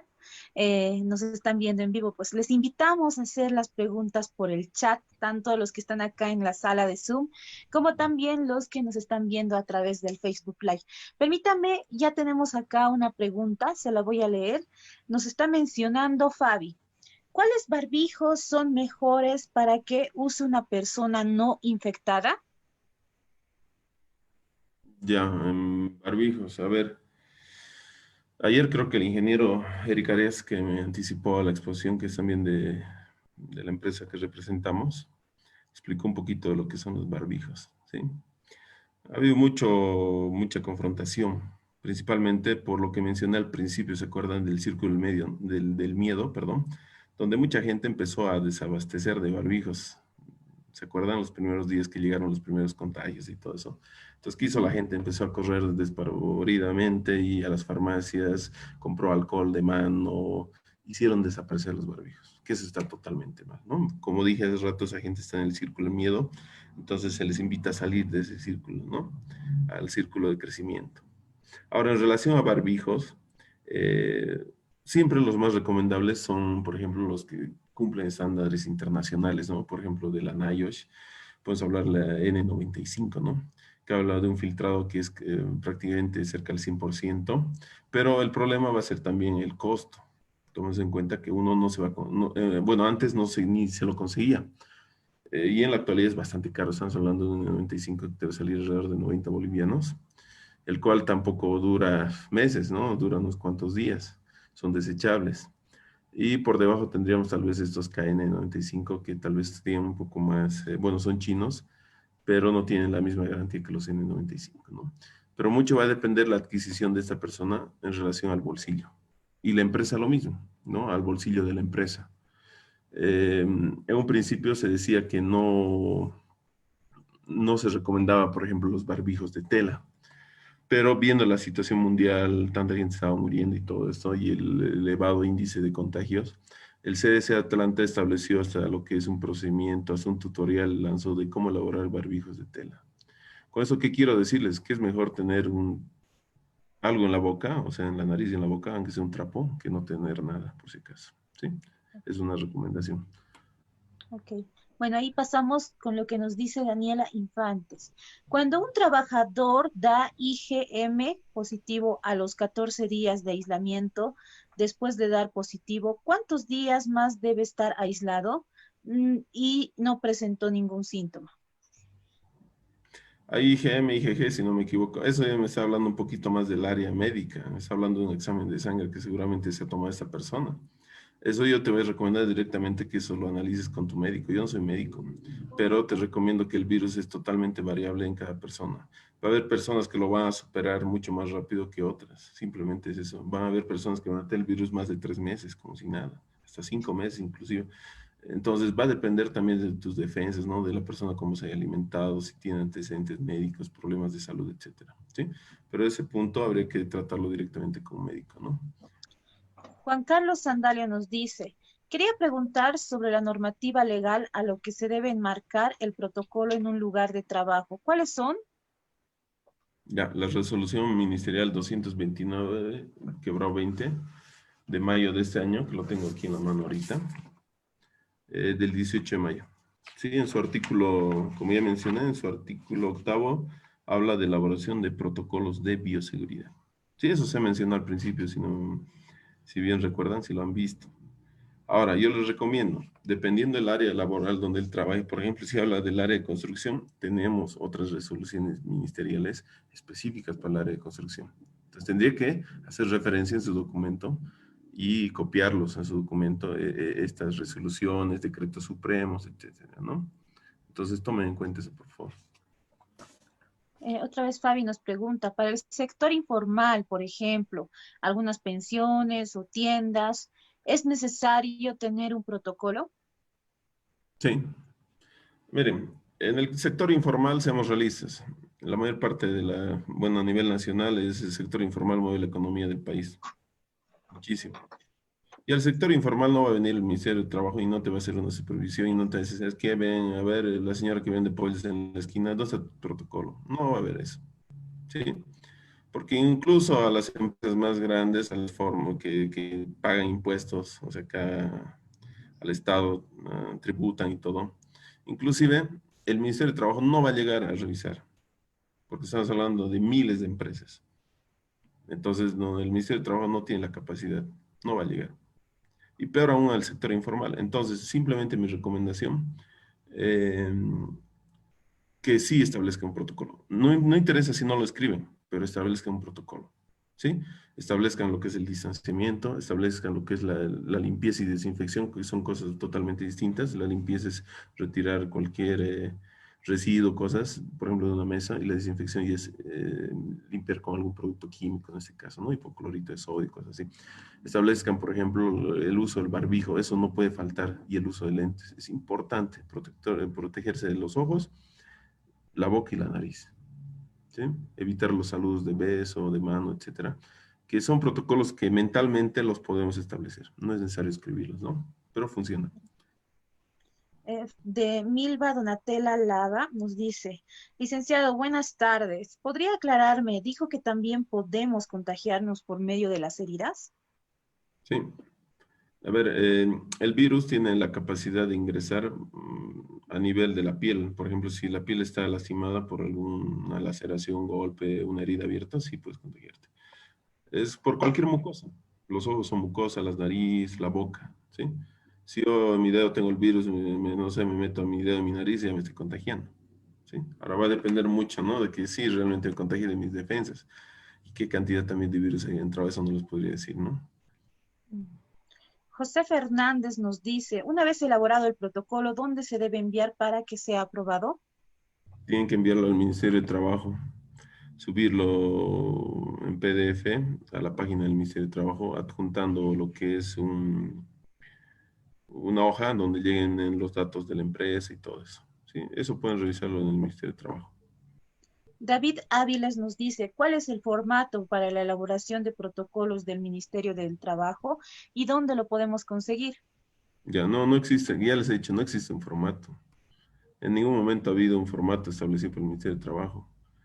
Yo les dije, cuando lanzamos este curso, por ejemplo, nosotros fuimos prácticamente los primeros, porque yo no vi que después lanzaron protocolos.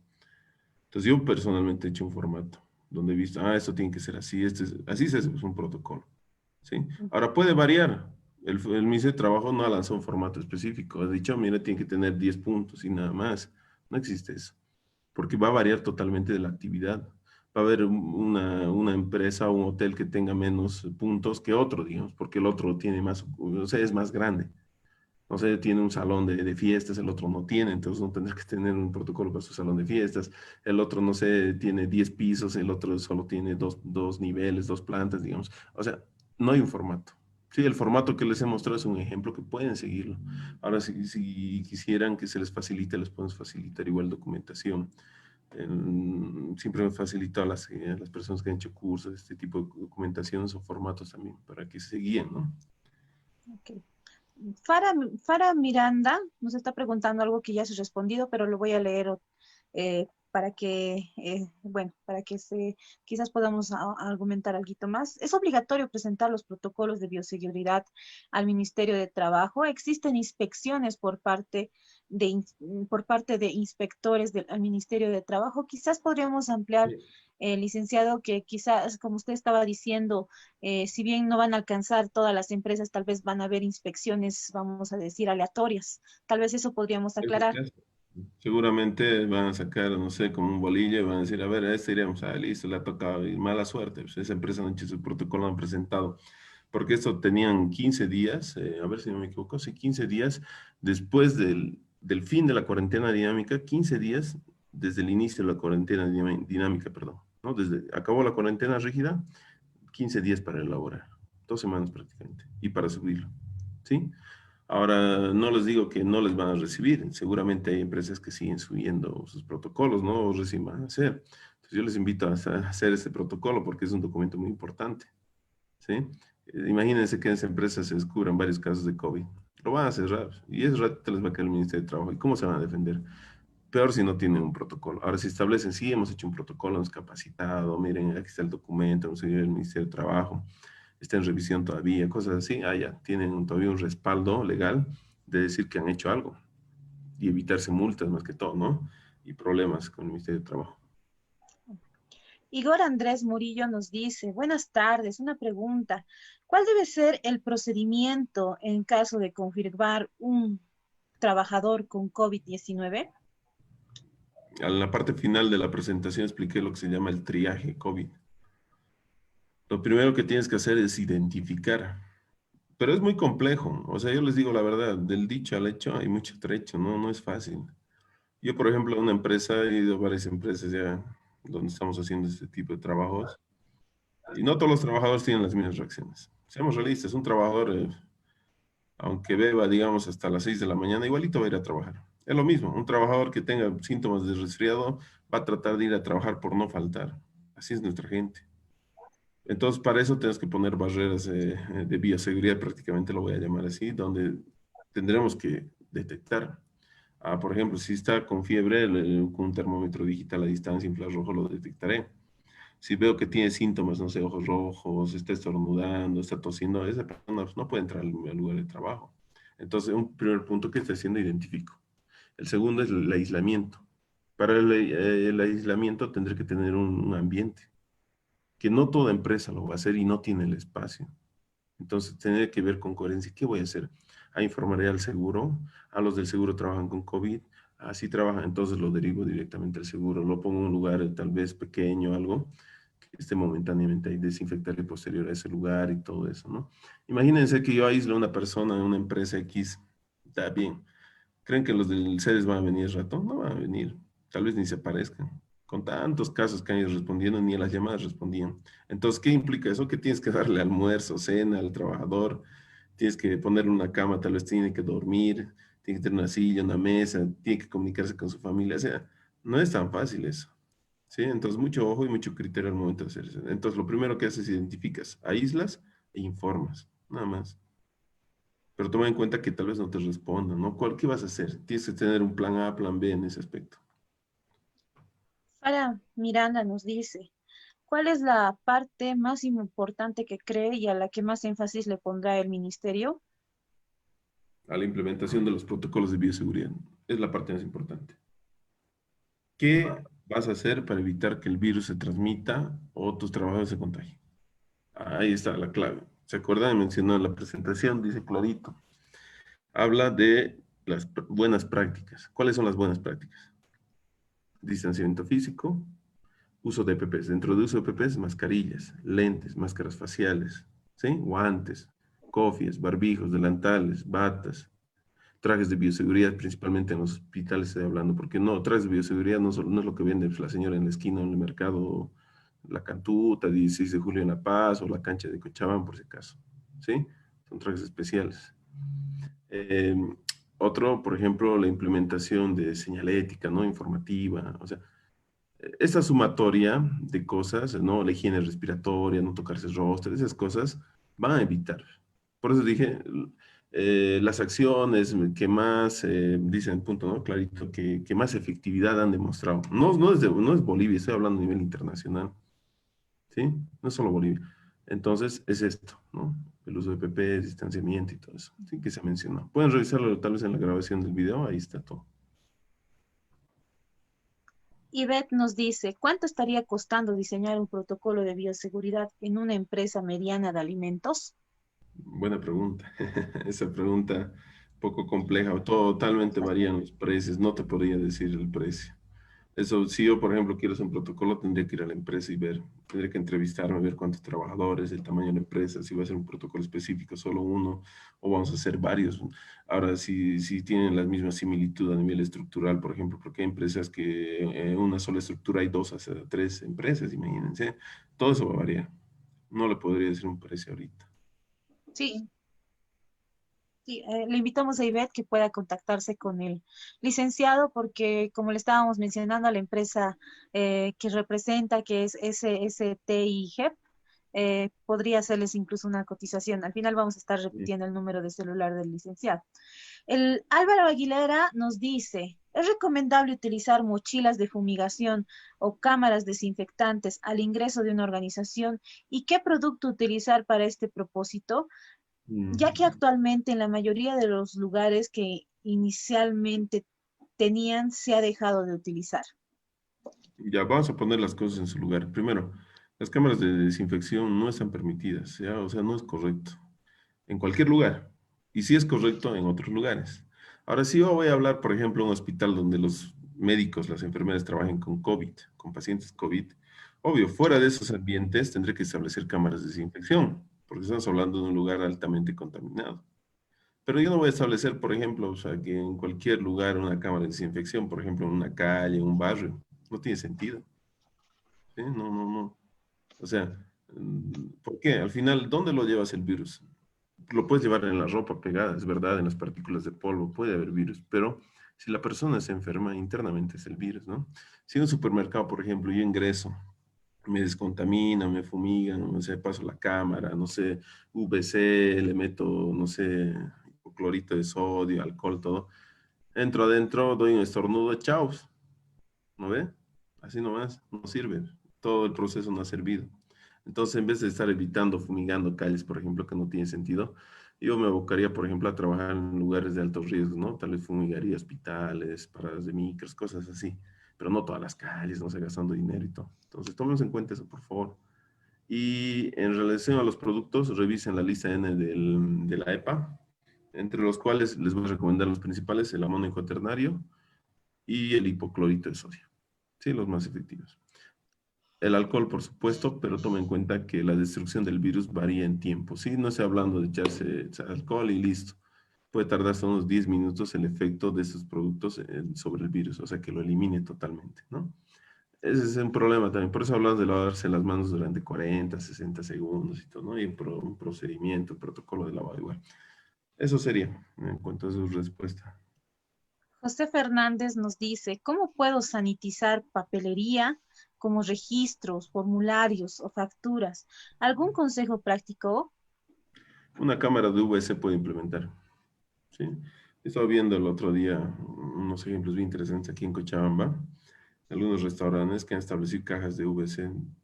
Pero habría que ver, no de la cantidad también de que me estás hablando. Si estás hablando de una oficina de recepción donde ingreses documentos y tú entregues facturas, cosas así, hagas un intercambio de documentos pequeños. No estoy hablando de biblioteca, por ejemplo, ¿no? Puedes establecer una cámara de VC donde metas esta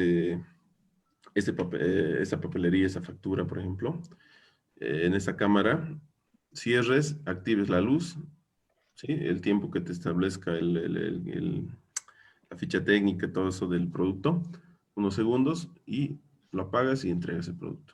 Es un buen procedimiento. Porque si vamos a usar, no sé, líquidos, por ejemplo, la lavandina, hipoclorito de sodio o alcohol, lo vas a dañar, ¿no? Entonces, mucho cuidado. Tal vez el criterio en esa partecita hay que manejarlo un poco, ¿sí? Soraya nos dice, en caso de que se enfermen la mayoría en un trabajo, para volver, ¿cómo se tiene que desinfectar todos los ambientes? En el caso de que existe, no sé, prácticamente todos se hayan enfermado, se tiene que proceder a la limpieza y desinfección de todo, ¿no? Pisos, paredes, mobiliarios, mesas, sillas, todo, todo. Principalmente los objetos que entren en alto tráfico con las personas, ¿no? Por ejemplo, un teléfono es de alto tráfico. lapiceros, laptops, computadoras, teclados, impresoras, ¿no? No sé, audífonos, cosas así que tienen mayor contacto, mayor tráfico, pasamanos de las gradas, por ejemplo, botones de ascensores, etcétera. Esos tienen que ser constantemente desinfectados, por si acaso, ¿no? Fara Miranda nos dice, ¿contratar empresas de desinfección puede entrar en el protocolo? Sí, si en su protocolo establece que yo voy a contratar, no sé, una empresa X para la limpieza y desinfección, está bien. Sí, pero tome en cuenta que esa empresa tiene que demostrar que tiene capacidad de, por ejemplo, en el trabajo o en la desinfección de la COVID-19, o en este caso del SARS-CoV-2. No es lo mismo una empresa pues, que no use los productos que están dentro de lo que es la lista N de la EPA, que una que use cualquier producto, ¿no? O tú contrates a una señora de tu barrio que te lo vaya a hacer limpieza, ¿no? Que no use ni guantes, o sea, mínimamente esa empresa de limpieza tendría que presentarte su protocolo de bioseguridad para que tú puedas contratarlo más o menos, si me dejo entender, ¿sí? Tiene que tener un protocolo y su personal tiene que ser Bueno, capacitado. tenemos acá otra pregunta que nos dice, eh,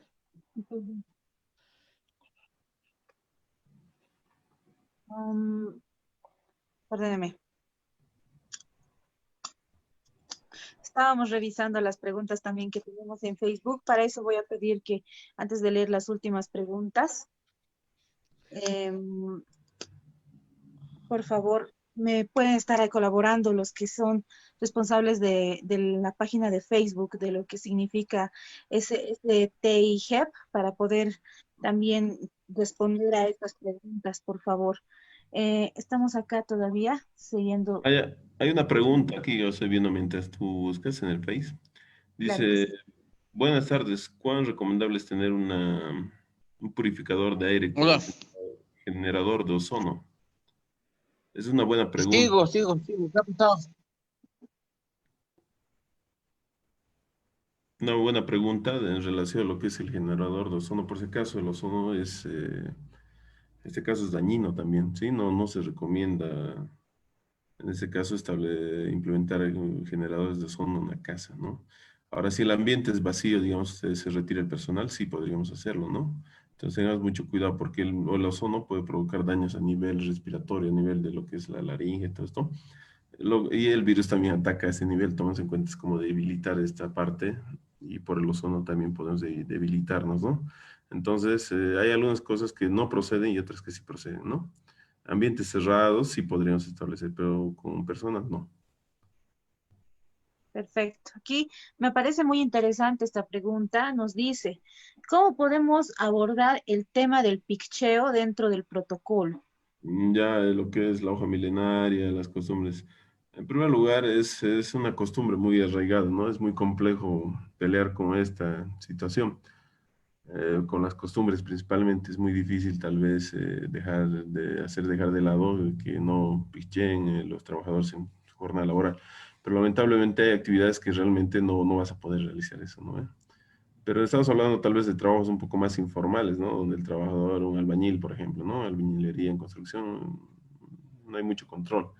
Pero tómense en cuenta que no es nada prudente realizar este tipo de actividades, por si acaso. Ya ni nada, bueno, en este tiempo no es nada higiénico, porque no sabes el proceso principalmente de la hoja, dónde has comprado, quién lo manipula.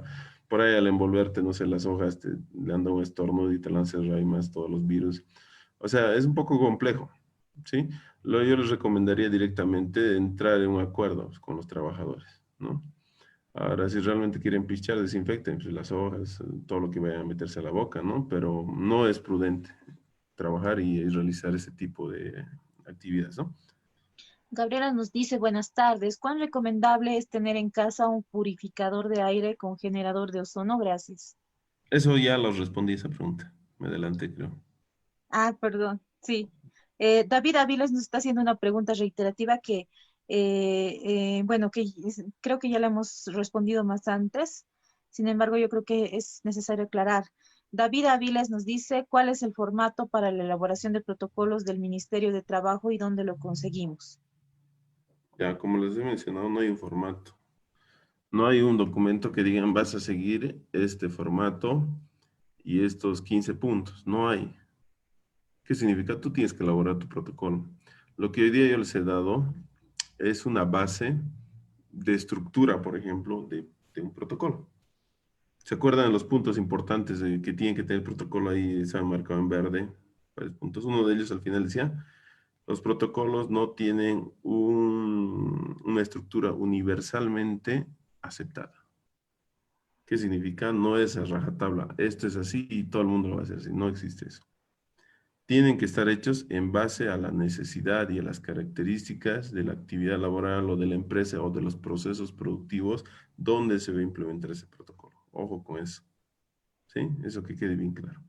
Ya les mencionaba, si quieren que se les colabore, escríbanos a la página de la consultora y tranquilamente nosotros les podemos facilitar una estructura básica sobre la cual pueden empezar a hacer su protocolo.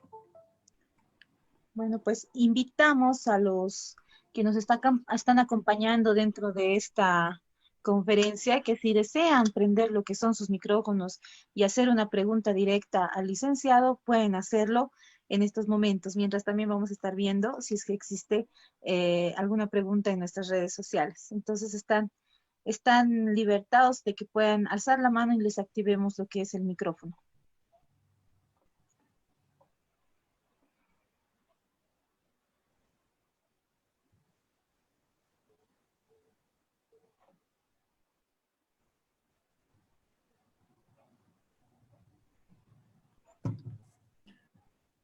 Bueno, aparentemente no tenemos a alguien que quiera hacer la pregunta vía micrófono, pero nos han llegado muchos mensajes en el cual nos están diciendo muchas gracias, licenciado, muchas gracias. Nos están mencionando, por ejemplo, David Áviles, muchas gracias, licenciado. Milva Donatella nos dice muchas gracias por las aclaraciones y felicidades, muy buen taller, entre otras. Disculpe, Ronald, ¿quiere hacer alguna consulta?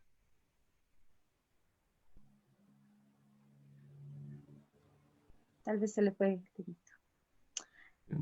No, no hay ningún problema. Me parece un tiempo prudente que hemos estado. Simplemente incentivarles, invitarles a elaborar sus protocolos de bioseguridad. Así Tomar en es. cuenta que la implementación, la correcta implementación, no más allá de elaborar un documento escrito, va a llevar a que evitemos que se propague mucho más el virus del SARS-CoV-2 y la enfermedad de la COVID-19.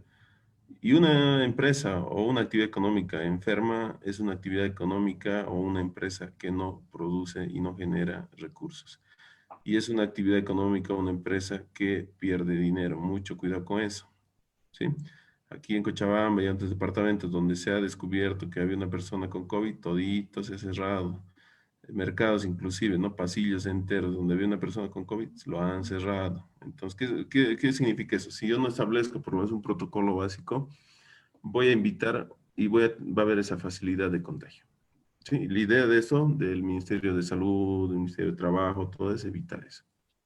Que sí, que mantengamos nuestras actividades, ¿sí? Y no nos perjudiquemos como instituciones o empresas, ¿no? Simplemente eso, invitarles a atreverse a hacer ese documento, ¿sí? Es muy importante y implementarlo en la práctica, que es lo más fundamental.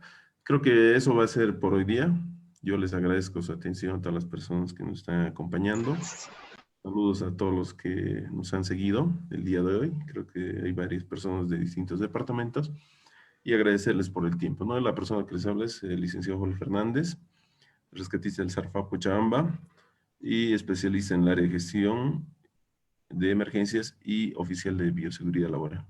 Muchas gracias, licenciado, y muchas gracias a la empresa SSTIGEP por habernos brindado estas dos sesiones de lo que cuenta esta semana de la bioseguridad en el marco de lo que es nuestra feria virtual de la bioseguridad.